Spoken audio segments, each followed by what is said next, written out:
Well, I want to say this, and I'm going to say it just once. This is today's News Talk Radio, TNT. Welcome back, ladies and gentlemen. Welcome back. I'm Patrick Henningsen, your host. This is TNT. Today's News Talk, live and direct. We're in the final segment, the final hour here. Big thank you to everybody in our TNT chat community. We've got great numbers this week in there. That community is just building and building. Really great to see you guys in there. That's where all the action is, folks. That's where all the best people are hanging out during this program. They're in the TNT chat room. So go on to tntradio.live. You'll see the little red bubble, lower right-hand corner. Just get in there, log in, stay logged in, and you can also access it via the app on the mobile smartphones as well. Let's bring on to the program our research assistant for the show, Kristian James, who at this point in the week is normally sharing us some very key stories, some very impactful events that we need to know more about. Kristian, welcome to the program. Oh, thank you very much, Patrick. How are you doing today, my friend? We're doing good. It's been a bit tough this week. You know, there's a lot of things that are happening that, quite frankly, we wish weren't happening, Kristian, with the Assange case in the high courts in London right now. That's still dragging on. And, of course, this deteriorating situation in southern Gaza that's looking like it's going to get even worse by the looks of it. But before we get on to the news that you're going to be sharing with us as well, what are your comments? I want to get your thoughts on the Julian Assange case. I don't know how close you've been following it, but certainly there's been a lot of activity around this in London and in the UK. But yeah, go ahead and share with us your thoughts on the Assange situation. Yeah, for sure. There's a dizzying amount of clown stuff happening this past week, and it's. I wish we could say we had common sense that could be applied, but clearly it can't be. What's happening with Julian Assange, of course, is as terrible as we all know it is. I mean, we are facing potentially a gentleman going to prison in the United States for 175 years. This man deserves to be released and set free for what he revealed to the public in regards to the US and UK war crimes that happened, obviously during the war of Ireland, obviously during the Gulf War and so on, and what happened in Afghanistan. Unfortunately, the situation still is kind of unchanged in a way. So yesterday, the results of that particular case came out. The judges really couldn't decide. There was a no decision vote passed by the end. They could not agree on what the decision was. I mean, this, I think, is going to affect what happens next. And I have to ask, I don't quite know even if they know what could happen next. Clearly, there is political pressure from the United States. The UK clearly wants to keep that relationship going. There must be pressure from Australia happening here as well. And all that sits on the judges' shoulders about what they're going to do. Will there be an extraction from the UK, potentially be picked up by US Marshals as soon as he walks out of the courtroom, taken straight to the United States, wherever that is going to be incarcerated there. I mean, there was talk, of course, that he would not face the 175 years in prison that is potentially going to be the case. It might only be 63, which, for a gentleman of his age now, 52 years old, that is essentially still the death sentence, whichever way you slice it. You and I potentially have seen all the people who were outside, people who made their statements, Jeremy Corbyn, his wife, Piers Robinson, who was there. They were talking clearly about what this man's reputation is and what it stands to be, because journalism clearly is on the chopping block here, because whatever happens, ultimately, I think for Julian, of course, we have a man who's in a position where he's going to face the United States, as you say, but we have politics in general, journalism in general is here. The to and fro of this is going to be difficult because it will set the precedent going forward that this can happen to anybody who reported on anything that was in those WikiLeaks documents. Any journalist who talks and speaks the truth could also be facing these kind of charges, particularly if you question the narrative that has been put forward over the last 20 years or so. I mean, generally, again, I believe to my understanding, as I read earlier today, is that if the next step that Julian Assange's lawyer team can expect, they can go to the European Courts of Human Rights for protection under Rule 39, which again is it's trying to stop the extraction happening due to his health. That will be their last vestige beyond what happens at the UK High Courts. Indeed. I think there's going to be some consternation on this, especially with a lot of publicity that's been given to this plot to either assassinate or kidnap Assange by the CIA, by U.S. officials. Mike Pompeo is implicated. There's a federal case. We'll be talking to Matthew Lee from Inner City Press tomorrow about that SDNY federal case that they're suing the CIA and these various members of government for plotting this against Assange and spying on his legal team and so forth. Their rights have been violated. So that does put it into the political sphere, Kristian. And as we know, or as has been argued by the QCs representing Julian Assange, WikiLeaks founder, is that the extradition treaty between the United States and the UK, a key point here, it really forbids any extradition of political prisoners or people who are being persecuted politically. So with that in mind, Kristian, you've got some UK judges, British judges, that have to basically factor that in. A lot of people know about this now. Like, this has gotten really big airing publicly. I think that has a potential to swing. But will it happen? And if it does, it's going to have to be covered up by another big story at the same time. So maybe a distraction of sorts might provide some cover to sort of, mitigate the damage for the British government on this, losing face. But then they're doubling down as well. They may feel like they just can't bear to let him go after dragging him this far through 13 years arbitrary detention, Kristian. I mean, it's a pretty incredible situation. It is. I mean, the fact that he currently has been freed of his what he was charged with. It's the US that wants to charge him with these 17 extra crimes because they need him. They want him. They want him to be basically made an example of for everyone. And he really is the character they want to assassinate in many words than others. I saw what happened with Claire Daly yesterday. She spoke very passionately about what's being done to Julian Assange. It's not just about the persecution of one man. This is about intimidating journalism. It's about squashing dissent and smothering the peace movement and silencing the voices of truth, the voices of freedom. I mean, no truer words have been said, I don't think, over the course of the last few days about what he represents to everyone, whether you're a journalist on your own, whether you're following this journey through the truth, whatever that might be, whether you're a big news corporation or whether you're someone who works in a news corp. Everyone really worth their salt should be looking at what this case is and what it represents to them as an individual, and to question authority when it happens. It should be the role of journalism, and that's what Julian did in this case. And here he is, the one behind bars. So, yeah, I did see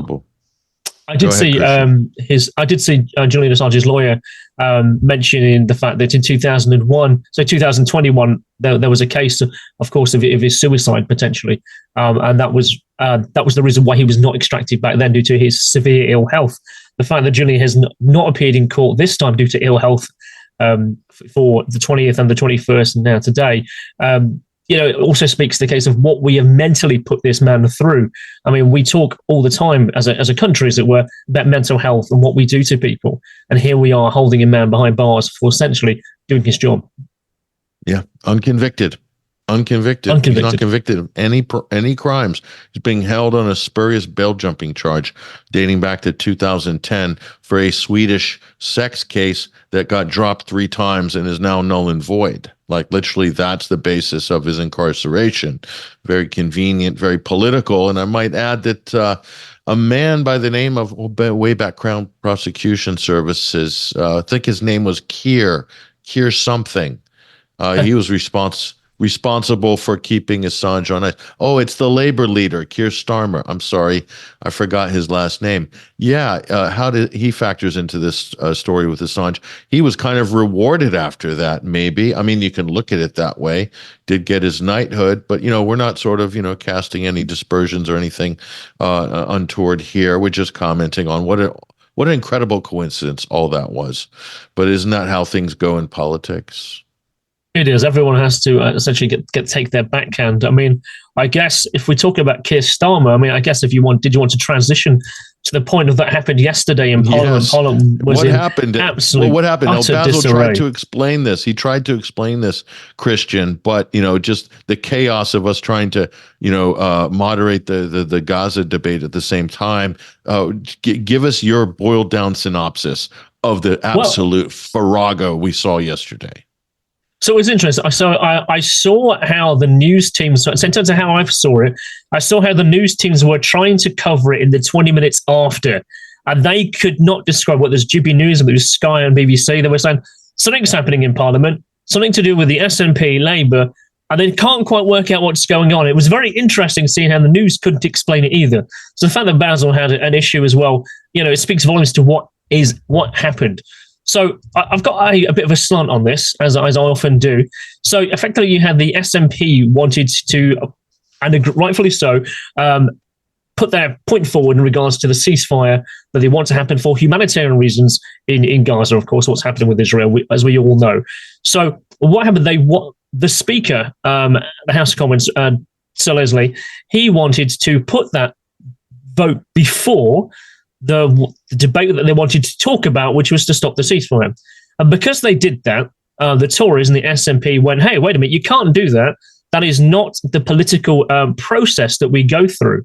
So not necessarily what the topic was, but the process is what they walked out for. And there were some really interesting comments that were made at that time. I made some notes of them. So Penny Mordaunt, of course, she's the Commons leader as well. She says that Sir Lindsay hijacked the debate to undermine the confidence in the House against long-standing rules and Labour's bid to amend what the SNP said, because they wanted to add the SNP's position that they wanted to have a humanitarian ceasefire in Gaza.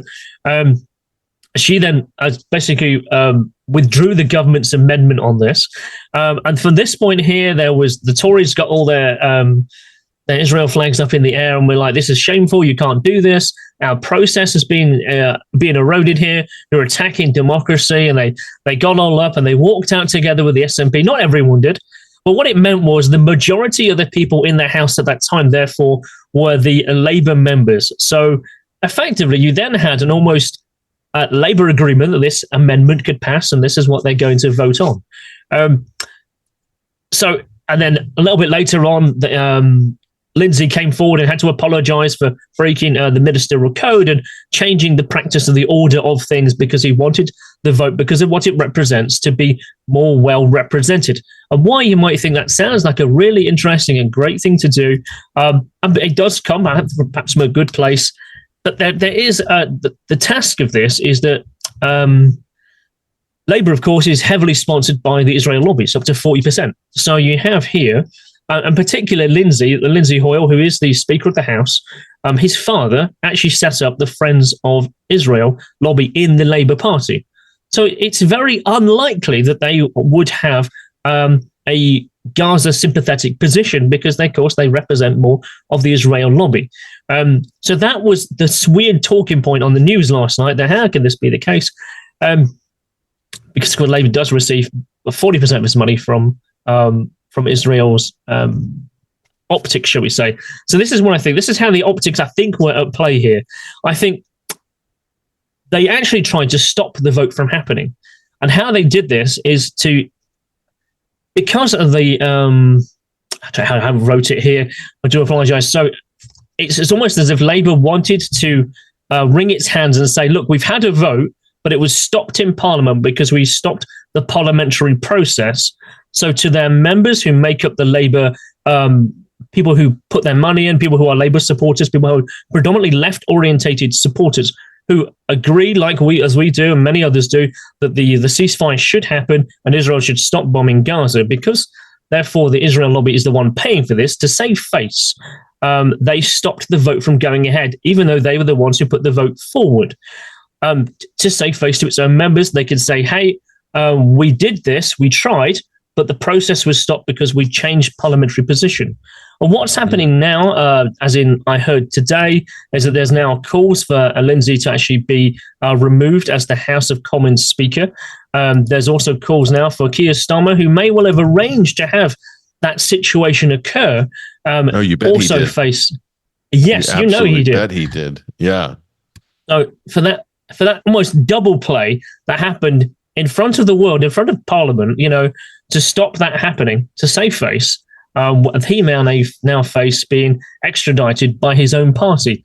But in the last 3 weeks, 3 Labour member MPs have also faced the chop due to anti-Semitic comments because they obviously have Muslim members who obviously represent their parties, and they, by their political position and by their faith positions, do agree with what's happening for the Gazan people, for the Palestinians. So they have now faced being told to leave the party. I believe two members have been suspended, and they've got what's coming up very soon, of course, is the election campaigns. They've been told that they cannot run for their constituencies in their respective areas.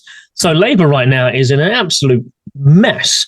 And this, perhaps, is some kind of a way to play both sides against each other while still keeping the money coming in from the Israeli lobby. Unbelievable. Nobody's interfering in our democracy in the U.S. and Britain, though, Christian. Absolutely. This is just totally normal, totally par for the course. No problem. Nothing to see here. Move along.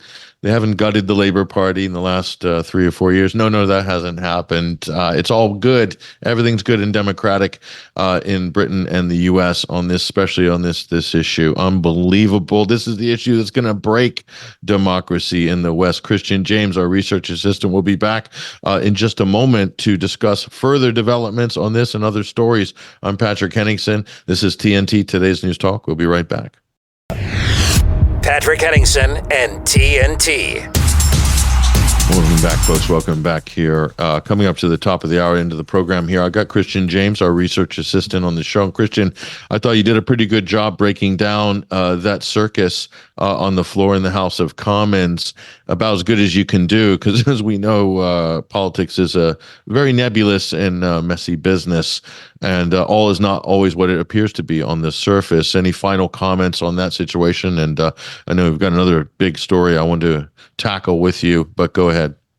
Yeah, I think my only last real thought about it, and it really is nebulous, is that clearly Parliament is not leading the agenda by the majority. Those who are voting for those political party members to be in the positions that they are, those MPs are actually clearly taking their money from the special interest groups, and that's the ones they are trying to keep appeased, as opposed to the people that are voting and keeping them in position. That really is my kind of final thought on that, really.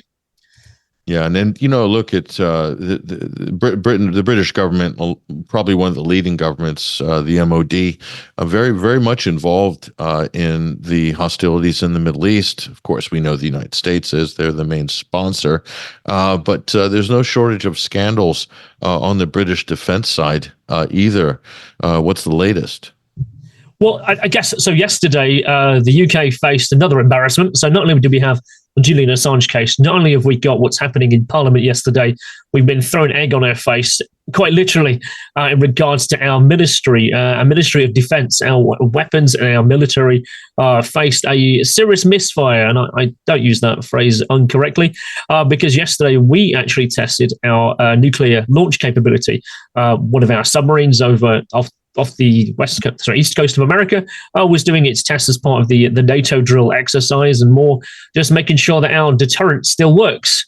However, it didn't work. It launched its missile through the surface of the water quite spectacularly to all the press watching. I don't know why you need the press to be watching this. The missile literally limped to one side and fell into the water. It didn't launch correctly.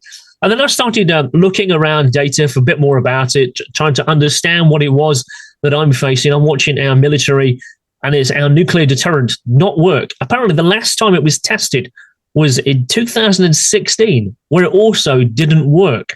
And you'd have thought they would have tested. In fact, we have a nuclear deterrent system. We have our 4 nuclear powered submarines. We have allegedly 48 nuclear material weapons in our arsenal to fire at any one time. And clearly, we've never tested them since 2016. They didn't work. They were never tested again. Now, as in, they weren't armed, as it were. They were just the missile firing mechanism.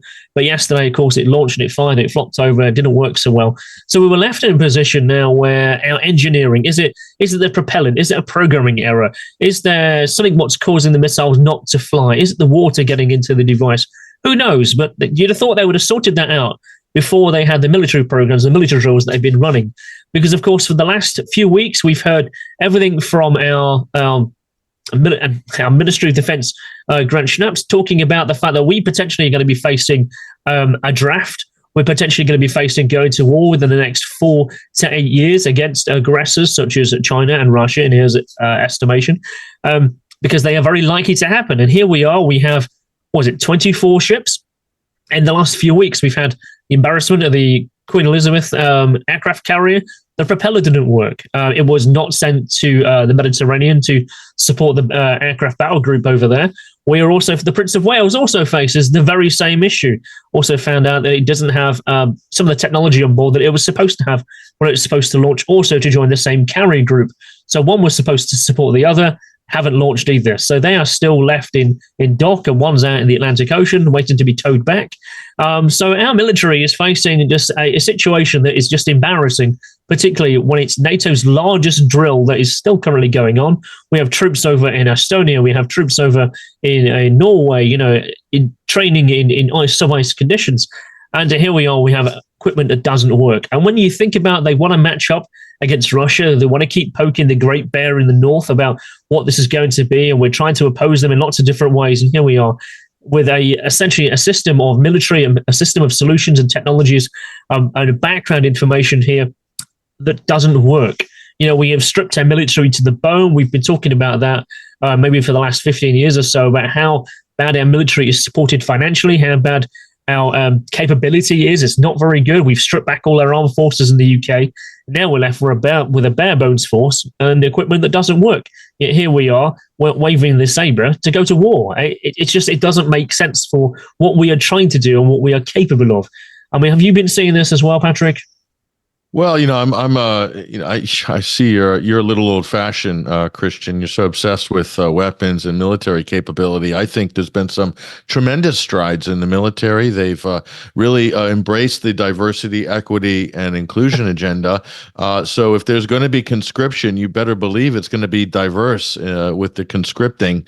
There's going to be more trans people that are going to be represented in the battle groups, as well as women on the front line. Certainly, these are all very important things. So yeah, I mean, who knows? I mean, why have any restrictions on, things like education? That's all passé. You don't need to have any math competency or any of that. In fact, you can enter the engineering corps having not gone to university, in fact. So, I mean, I can't see what could possibly go wrong with an absolutely ironclad diversity strategy like that, because isn't that the most important thing going forward? It is diversity, equity, inclusion at all levels, no matter what the business is, even if it includes our defense forces. We're engaging in full spectrum warfare, but clearly those controlling the computers are too busy making TikTok videos. No, we can win this battle against the autocrats by showing them how much democracy we've got. We've got so much darn democracy. We are diverse right across the board and proud of it. Launch the unicorn brigades. That's what we say. Kristian, I know it's crazy. We're making jokes about this stuff, but it is kind of a ridiculous situation. Not least of all, the amount of money they spend on these programs, and they're not even operational. How much does an aircraft carrier cost in 2024? I'm sure it's not cheap. No, apparently so. Just the repairs alone apparently cost $12 billion, from what I read a couple of days ago, and that was the Elizabeth aircraft carrier. So it's not cheap, particularly when our rivals, shall we say, on the arms spectrum can make it, and their steel much cheaper. In order to put steel on our ships, we have to import it from same said country. I don't know what that tells you. Well, there's also the issue of trying to find planes to have on deck of these aircraft carriers, planes that actually can fly missions. I mean, hey, it's kind of it's an afterthought, I guess. Aircraft carrier, planes on top, but apparently it's an issue.